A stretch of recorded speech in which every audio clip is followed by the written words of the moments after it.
नमस्कार, मैं हूं अर्चित और आप देख रहे हैं एक्सेस भारत न्यूज। चलिए रुक करते हैं इस खास खबर की ओर।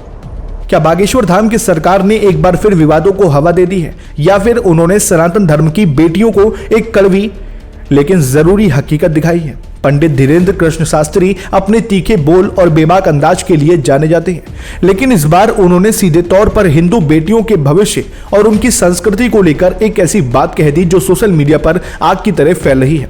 आखिर क्यों उन्होंने बेटियों को बुर्के से दूर रहने की सलाह दी, आइए जानते हैं। पंडित धीरेन्द्र शास्त्री हाल ही में अपने प्रवचन के दौरान हिंदू परिवारों को आगाह कर रहे हैं। उन्होंने कहा कि माता पिता को अपनी बेटियों को बचपन से ही धर्म की शिक्षा देनी चाहिए। शास्त्री जी ने कड़े शब्दों में कहा, अपनी बेटियों से कह दो कि बुर्के वाली मत बनना। उनका इशारा उन बेटियों की तरफ था जो अक्सर दूसरे धर्मों के दिखावे या बहकावे में आकर अपनी जड़ें भूल जाती हैं। शास्त्री जी का मानना है कि अपनी मर्यादा और अपनी पहचान खोना किसी भी स्वाभिमानी हिंदू के लिए सही नहीं है। शास्त्री जी ने आगे कहा कि आज के दौर में बेटियों को झांसी की रानी लक्ष्मीबाई और माता सावित्री के आदर्शों पर चलने की जरूरत है।